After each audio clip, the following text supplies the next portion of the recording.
اللہ تعالیٰ کی آیتوں پر غور کریں، اور جو اللہ تعالیٰ کی آیتوں پر غور کرے گا ظاہر کہ اللہ تعالیٰ کی محبت سے سرشار ہو جائے گا۔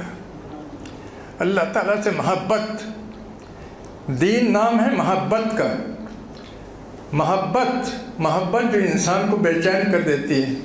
اللہ سے محبت، اس کی کتاب سے محبت، اس کے رسول سے محبت، اس کے دین سے محبت، اس کا نام ہے ایمان۔ ایمان خانی لا الہ الا اللہ محمد رسول اللہ پڑھنے کا نام نہیں ہے، ایمان نام ہے دل و جان سے محبت کرنے کا۔ اللہ سے محبت کیجیے، اس کی کتاب سے محبت کیجیے، اس کے رسول سے محبت کیجیے۔ کتاب سے محبت کا مطلب بالکل واضح ہے۔ کتاب سے محبت کا مطلب یہ ہے کہ آپ کبھی بھی کتاب الہی سے غافل مت ہوئیے۔ دنیا بھر کی چیزیں پڑھنے کی ہیں، پڑھیے آپ، اس سے کوئی پرابلم نہیں ہوتی ہے، پڑھیے جو کچھ پڑھنا ہو، لیکن قرآن پاک کو ساتھ لے کر کے، قرآن پاک کو چھوڑ کر کے نہیں۔ قرآن پاک کو چھوڑ کر کے اگر آپ نے دنیا بھر کے علوم پڑھے تو یہ بہت بڑی برائی ہے، بہت بڑی معصیت ہے، یہ اللہ تعالیٰ سے بغاوت ہے۔ یہ قرآن پاک کو لے کر کے آپ پڑھیے تو یہ بہت بڑی رحمت ہے، اور ظاہر ہے کہ انسان کو اللہ اس زمین پر صالحین کو خلافت کا نظام سنبھالنا ہے۔ خلافت کا نظام سنبھالنے کے لیے تمام علوم کی ضرورت ہوتی ہے، ان تمام علوم کو حاصل کیجیے، جو علوم آپ حاصل کر سکتے ہیں حاصل کیجیے، لیکن قرآن پاک کو ساتھ لے کر کے، قرآن پاک کو چھوڑ کر کے نہیں۔ کوئی بھی شخص یہ نہ کہے کہ ہم تو اس میں مشغول ہیں، ہمیں فرصت نہیں ہے، یا ہمارا سبجیکٹ اتنا بھاری ہے اور اتنا وقت چاہتا ہے کہ ہمیں ٹائم نہیں ملتا ہے۔ جب موت کا فرشتہ آئے گا سارا ٹائم کا ٹائم مل جائے گا۔ مجھے ٹائم نہیں ملتا ہے، یہ کوئی عذر نہیں ہوا۔ جو چیز ایسی ہے کہ اسے ہمیں ٹائم دینا چاہیے، اس کے لیے ٹائم ہونا چاہیے، ہر صورت میں ہونا چاہیے۔ اگر کٹوتی ہو تو دوسری چیزوں کے لیے کٹوتی ہو، قرآن پاک کے لیے کٹوتی کرنے کا کوئی حق نہیں ہے۔ قرآن پاک کو سمجھیے کہ وہ اللہ کی کتاب ہے، آپ کے نام اس کا پیغام ہے۔ یہ کتاب الہی دراصل ہر بندے کے نام اللہ کا میسج ہے، اللہ کا پیغام ہے یہ۔ اب اگر کوئی نہیں پڑھتا اس کا مطلب یہ ہے کہ اللہ تعالیٰ سے روگردانی کرتا ہے۔ بہت بڑی یہ حرکت ہے، بہت بڑا ظلم ہے یہ۔ انسان کبھی بھی کامیاب نہیں ہو سکتا ہے اس طرح کی حرکت کر کے۔ تو کتاب الہی سے لو لگائیے، اس کو سمجھنے پڑھنے کی کوشش کیجیے، مطالعہ کیجیے، غور و فکر کیجیے، اہل علم سے استفادہ کیجیے، گھنٹوں آیتوں کو سوچتے رہیے۔ اتنی بات کی مطلب ہر چیز کے لیے ایک تو عربی علم، اگر عربی کا علم ہے تو یہ تو بہت بڑی چیز ہے، سونے پر سہاگا، لیکن جو لوگ عربی نہیں جانتے ہیں ان کے لیے بھی سوچنے کے بہت مواقع ہیں، غور و فکر کے بہت مواقع ہوتے ہیں، بہت مواقع ہیں۔ آپ پڑھتے ہیں قرآن پاک میں بار بار سنتے ہیں کہ ان تعدوا نعمت اللہ لا تحصوها۔